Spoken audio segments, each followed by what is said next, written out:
For 48 years, a woman rose before dawn to light the fire in a house that was not her own. She scrubbed floors that others walked on. She washed clothes that others wore. She cooked food that others ate. She never had a home of her own. She never had a husband or children. She never traveled beyond the walls of her city. When she died at the age of 60, her body was found intact, and all of Lucca stopped to weep for a servant. What had this woman done for an entire city to venerate her as a saint? Nothing extraordinary, absolutely nothing extraordinary, and that was precisely her miracle. Lucca, 13th century, medieval Tuscany blazes with a vitality that makes it the commercial heart of Europe. While the rest of the continent languishes under feudalism, the Italian city-states burn with a new energy: trade, banking, textile production, ambition without limits. Lucca is one of them. Small but prosperous, encircled by walls that still stand today, the city owes its wealth to a product worth nearly as much as gold: silk. The weavers of Lucca produce the finest fabrics in the Mediterranean. Its merchants trade with Flanders, with France, with the East. Money flows. Powerful families build towers and palaces. Churches multiply. But beneath the shining surface of prosperity, Lucca's society is as rigid as its walls. There are two kinds of people: those who own and those who serve, the patroni and the servi. Domestic work is not a job, it is a condition. Servants enter a household at 12, at 13, and many never leave. They have no contract, no set hours, no rights that a master is obliged to respect. They belong to the house the way the furniture belongs: necessary, useful, replaceable. To be a servant in 13th century Lucca meant waking before the sun, working until every muscle begged for rest, sleeping wherever you were told, often on the kitchen floor beside the dying embers, and starting again the next day. No holidays, no retirement, no hope that things would change. The only way out was marriage, illness, or death. In this world of invisible servants, God was about to hide a saint. Zita was born in 1218 in Monsagrati, a tiny hamlet a few kilometers from the walls of Lucca. Her parents were poor peasants, so poor that every child born was a blessing and a worry in equal measure. One more mouth to feed from land that barely yielded enough to survive, but the family's material poverty concealed a wealth that money cannot buy. Zita's mother was a woman of such deep faith that her neighbors called her the Christian, as though in a Catholic village she needed to be distinguished from the rest by the intensity with which she lived what everyone else merely professed. She taught Zita to pray before the girl had learned to walk. She repeated, like someone sowing seed in fertile soil, a phrase that Zita would carry engraved in her soul for the rest of her life: "Whatever you do, do it for God." It was not a catechism lesson, it was a program for life. Holiness ran through that family's veins like water through a mountain stream. Zita's older sister entered a Cistercian convent. A maternal uncle lived as a hermit in the surrounding hills, devoted to prayer and penance. Zita grew up surrounded by people for whom God was not a Sunday obligation, but the air they breathed. She did not learn the faith from a book. She absorbed it the way one absorbs a language, by immersion, without realizing it until it becomes the natural tongue of thought. At 12 years old, the family made the decision that would change the course of her life. Zita was sent to Lucca to serve in the house of the Fatinelli family. It was not an act of cruelty, it was an act of survival. One fewer mouth at the table, a small income that would help the others. The girl left Monsagrati with the clothes on her back, the faith her mother had planted in her heart, and nothing else. She would not return. The Fatinelli household was one of the most prosperous in Lucca. Pagano Fatinelli, the master of the house, was a wool and silk merchant whose fortune allowed him to maintain a large residence with several servants. For a 12-year-old girl from a peasant village, entering that house must have been like entering another planet. The high ceilings, the carved wooden furniture, the glazed ceramic dishes, And the faces, the cold faces of the other servants who looked her up and down, sizing up whether this scrawny peasant girl would take their place or give them someone to despise. She gave them someone to despise. Zita's first years in the Fatinelli house were a calvary that left no visible marks, but gnawed at the soul the way rust gnaws at iron. The other servants hated her, not for anything she had done, for what she was. Zita prayed the rosary while she scrubbed. She rose before everyone else to attend Mass at the church of San Frediano before starting her duties. She worked with a meticulousness that made the others look careless. She did not steal food from the pantry, a practice the rest of the servants considered an unwritten right. She did not join in the gossip against the masters. She did not lie when something broke or went missing. For the other servants, Zita's virtue was a walking accusation. She did not need to point a finger. Her mere presence, the way she worked, the way she prayed, the way she treated everyone with the same disarming kindness, was a mirror in which no one wanted to see themselves. And when you cannot bear what the mirror reflects, you have two choices: change or break the mirror. They chose to break the mirror. The insults were constant. They called her a hypocrite, a fraud, a prude. They hid her work tools. They blamed her for things she had not done. They served her cold leftovers after everyone else had eaten. They shoved her in the hallways. They mocked her prayers. They told her that her piety was a sham to win the master's favor, when the masters, far from favoring her, treated her with the same indifference shown to any new maid. Pagano Fatinelli thought she was too slow. He was annoyed that she came back late from Mass, a few minutes that Zita stole from sleep, not from work. On more than one occasion, he scolded her harshly. His wife, though less sharp, maintained the cold distance that the upper class kept with servants. Zita had no allies. At 12, at 13, at 14, she was completely alone in a house full of people, and yet she never complained. Not once. She raised no protest. She did not answer the insults. She sought neither revenge nor justice. She did something far more disturbing. She responded to every act of aggression with an act of service. If someone hid a tool, she worked twice as hard to make up the lost time. If they served her cold food, she ate it with gratitude. If they insulted her, she lowered her eyes and kept working. It was not weakness. It was a strength that no one in that house had seen before. The strength of someone who knows that her dignity does not depend on what others think of her, but on what God sees in her heart. Zita's day began in the dark. She rose before the first ray of sun, before the roosters, before the baker, before the city woke. She walked through the empty streets of Lucca to the church of San Frediano, a Romanesque basilica whose grey stone facade rose like a silent sentinel in the half-light of dawn. There she attended the first Mass of the day. There she received the communion that was the fuel for everything that followed. There she spoke with God before speaking with anyone else. Afterward, back at the Fatinelli house, the workday began. And Zita worked with an intensity that transformed every task into something that exceeded the merely functional. Her floors were not just clean, they gleamed. Her bread was not just baked, it was the best bread in the house. Her laundered clothes were not just clean, they were perfectly folded, perfectly pressed, with a care that would have been excessive if it did not come from somewhere deeper than simple diligence. Because, for Zita, there was no difference between praying and working. They were not two separate activities competing for her time. They were the same thing seen from different angles.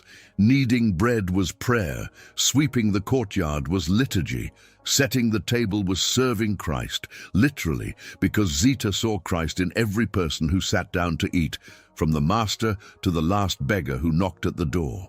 The phrase that tradition attributes to her captures her entire spirituality with the precision of a diamond. A servant who is not devout is not a true servant. It was not a pretty phrase to embroider on a cushion.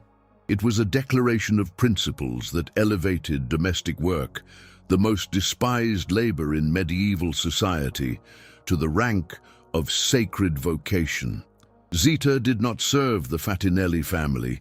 She served God in the Fatinelli house, and that distinction changed everything. What Zita lived instinctively in her Lucca kitchen was something the church would take centuries to formulate with theological precision. Saint Benedict, 7 centuries earlier, had coined the motto that would define Western monastic life: ora et labora, pray and work. But even in Benedictine monasteries, prayer and work occupied separate spaces.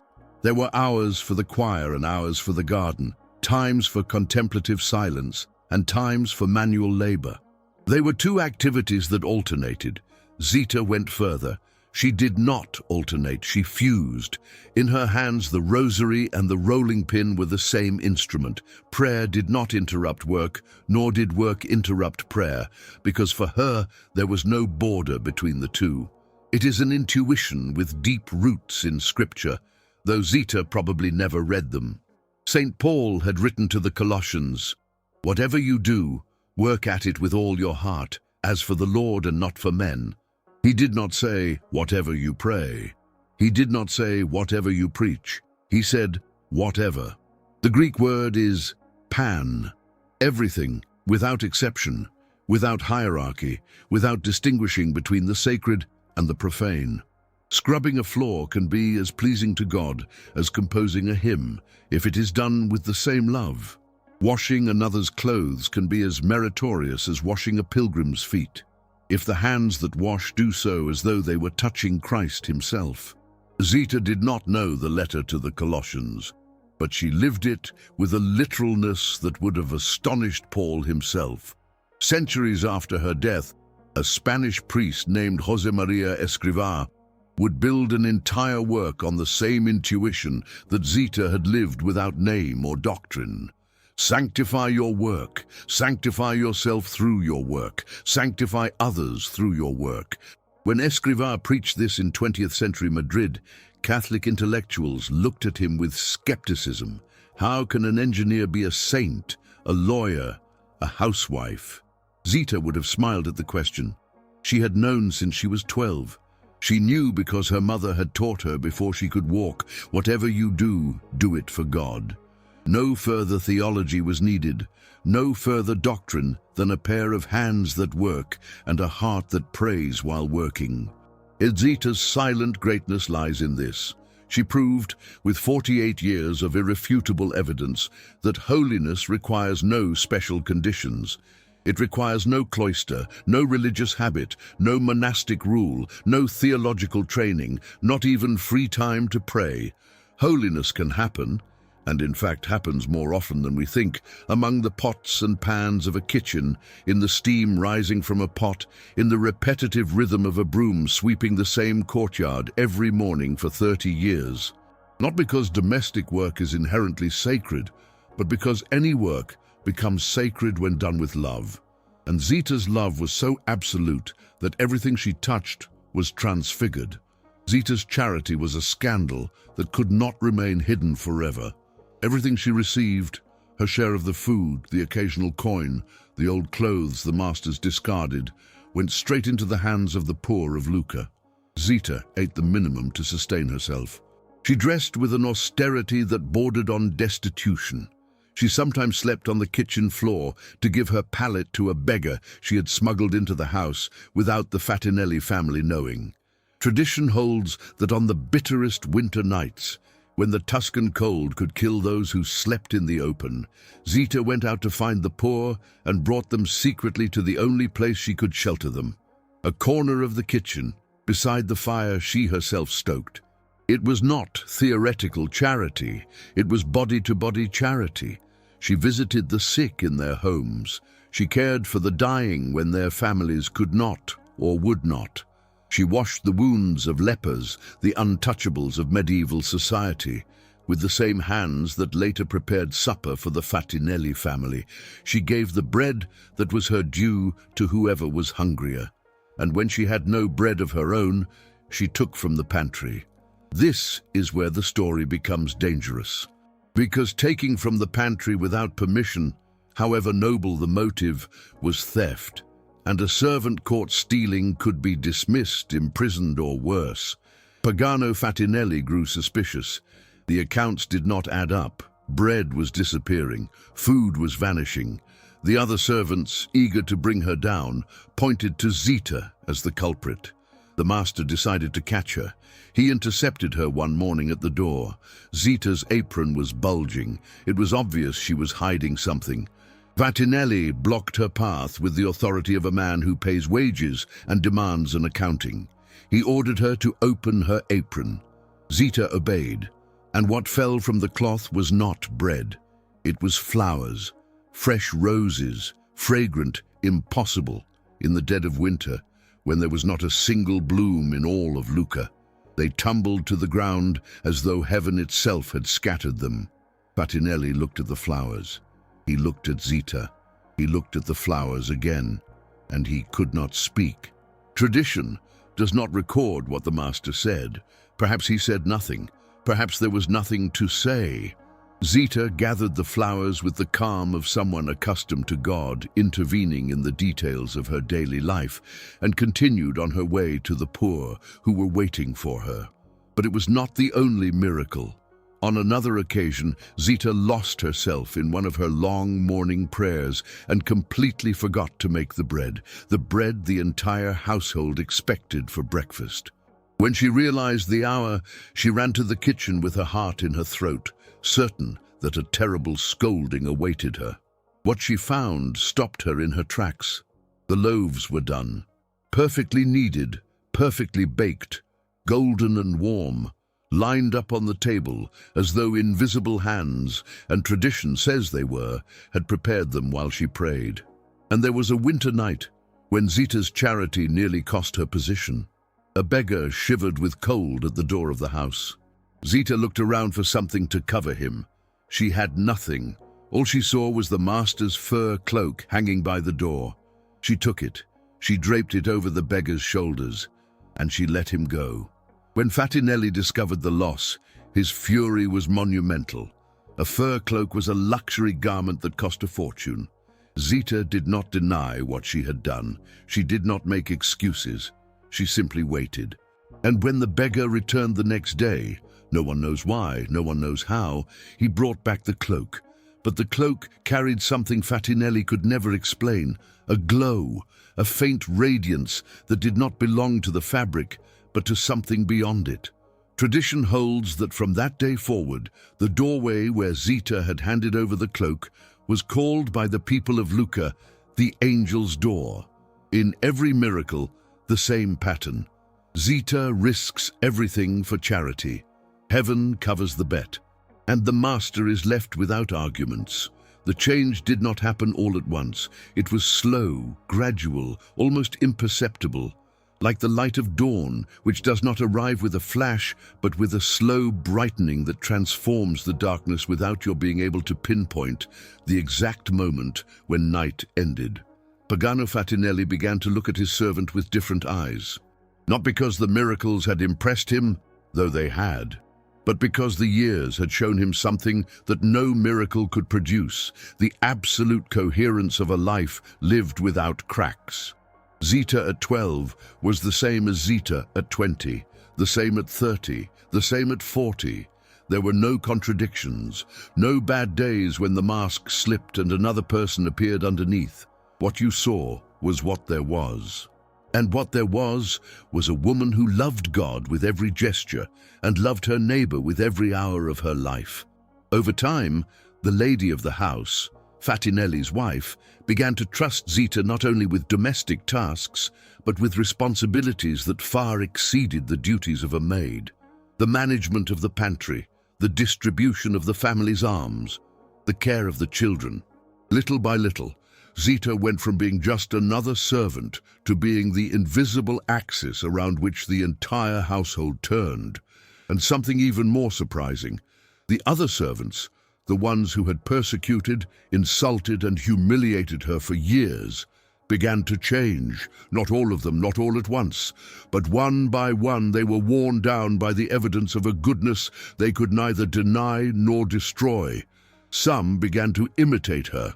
Others simply stopped bothering her. And the most honest among them acknowledged, perhaps only to themselves, that the peasant girl from Monsagrati was a better person than all of them put together.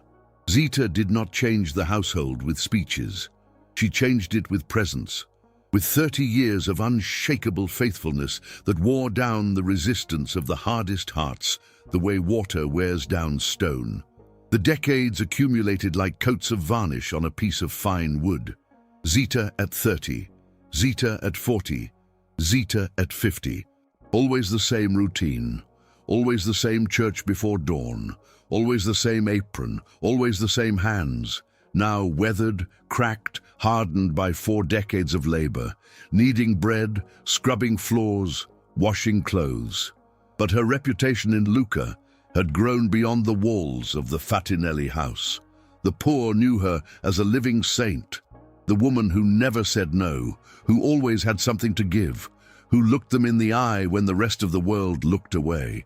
The neighbors respected her with that mixture of admiration and bewilderment that genuine virtue provokes. And in time, even the rich and powerful of the city began to seek her out. They arrived at the Fatinelli house, asking to speak with the maid. Not the master, the maid. They wanted her counsel. They wanted her prayers. They simply wanted to be near a person in whom they sensed something that money could not buy and power could not manufacture. Merchants in crisis, mothers weeping for lost children, priests seeking spiritual guidance, priests asking advice from an illiterate servant. Zita received them all with the same simplicity. She did not feel flattered. She did not consider herself special. She did not change one iota of her routine. She kept rising before dawn. She kept scrubbing the same floors. She kept giving everything she had to whoever needed it. Fame did not alter her because Zita did not live for fame. She lived for God. And when you live for God, the opinion of the world, whether good or bad, loses all its weight. The hands that had kneaded bread for half a century began to tremble. The body that had risen before dawn every morning for 48 years began to yield. Zita aged the way those who have worked without rest age, with a weary dignity, the brightness in the eyes still intact while the muscles surrender. On April 27, 1272, Zita died in the Fatinelli house. She was 60 years old. She had walked through that door at 12, a peasant girl with the clothes on her back and her mother's faith. She was carried out now in a humble coffin, without possessions, without title, without anything the world would consider valuable. Half a century of unbroken service, 48 years in the same kitchen, at the same wash basin, in the same corridors, under the same roof that was never hers. But what happened after her death revealed what Lucca knew but had not dared to say aloud. The entire city came to the funeral, not just the poor she had fed, not just the neighbors from the district. All of Lucca. The merchants closed their shops, the weavers left their looms, the noble families sent representatives. The streets that Zita had walked before dawn, carrying baskets of dirty laundry, filled with a crowd that wept for a servant as one weeps for a queen. The miracles began at once. The sick who touched her body were healed. The blind regained sight beside her tomb. Devotion grew with a speed the ecclesiastical authorities could barely contain. Lucca had found its saint, and she was not a noblewoman, not a nun, not a mystic with visions. She was a woman who had washed clothes. 278 years later, in 1580, the church ordered the opening of her tomb for the beatification process. Those who descended into the crypt expected to find what is always found after nearly 3 centuries: dust and bones. What they found struck them silent. Zita's body was intact, the skin preserved, darkened by time but without decomposition, the face serene, the hands, those hands that had kneaded bread, scrubbed floors, washed the wounds of lepers, wrapped cloaks around beggars, held the rosary every dawn, crossed over the chest in an attitude of perpetual prayer, as though she was sleeping, as though she were waiting for someone to wake her for Mass. All of Lucca came to see her. The same city, that for 48 years had watched her walk through its streets without looking twice now, stood in line to gaze upon her face. The body was transferred to the Basilica of San Frediano, the church where Zita had attended Mass every dawn for nearly half a century. There it remains today, in a glass urn, visible to pilgrims who come from around the world to pray before a servant. In 1696, Pope Innocent XIII formally canonized her. But Lucca had not waited for Rome to venerate her. It had been doing so for 4 centuries. Popular devotion had outpaced ecclesiastical authority, as it always does when holiness is so self-evident that bureaucratic processes can only confirm what the people of God already know. Saint Zita was declared patron of domestic workers, patron of servants, patron of those who serve in another's house. The title carries a weight that modern society may not fully grasp. In Zita's time, and for centuries afterward, domestic work was the way of life for millions of people, especially women, who had no other option. They were the invisible ones of history, the ones who did not appear in documents, the ones who had no voice in assemblies, the ones who were born, worked and died without anyone writing down their name. Zita gave them a name. She gave them dignity. She gave them the certainty that the work the world despises is precisely the work that God honors. Today, in the 21st century, millions of domestic workers continue laboring in other people's homes across Latin America, Asia, Africa, and Europe. Many of them live in conditions Zita would have recognized: endless hours, miserable wages, social invisibility. Many are far from their own families, raising other people's children while their own grow up without them. Many pray the rosary while they scrub, just as Zita did 800 years ago. Saint Zita is not a medieval relic. She is the patron of the present, the saint of those the world does not see. If you could walk through the streets of Lucca at dawn, before the shops open, before the tourists flood the Piazza dell'Anfiteatro, before the city wakes, you would find the Basilica of San Frediano in the grey half-light of early morning. You would enter, and in a side chapel, beneath the soft glow of candles, you would see a glass urn holding a body that has refused to disappear for nearly 8 centuries. And perhaps, if you listened carefully, you would hear something, not a voice, not a miracle, something more subtle, the echo of footsteps that crossed these same tiles every dawn for 48 years, the whisper of a rosary prayed between a Hail Mary and a kneading board, the silence of a woman who turned the kitchen into a chapel, the apron into a habit, the broom into a scepter.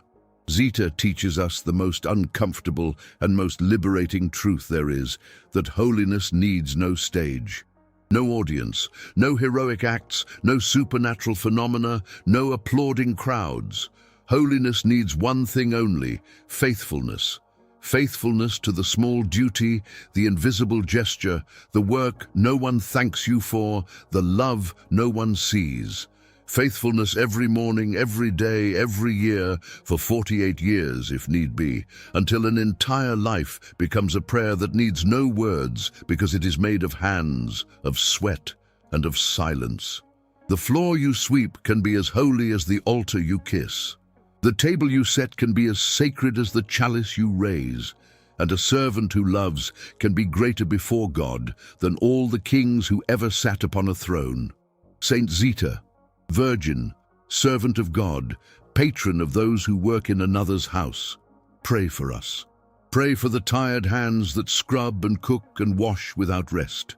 Pray for those who serve without being seen. Pray for those who work in silence while the world looks the other way. And teach us that the humblest life lived with love is the greatest life there is, because where the world sees a maid, God sees a temple.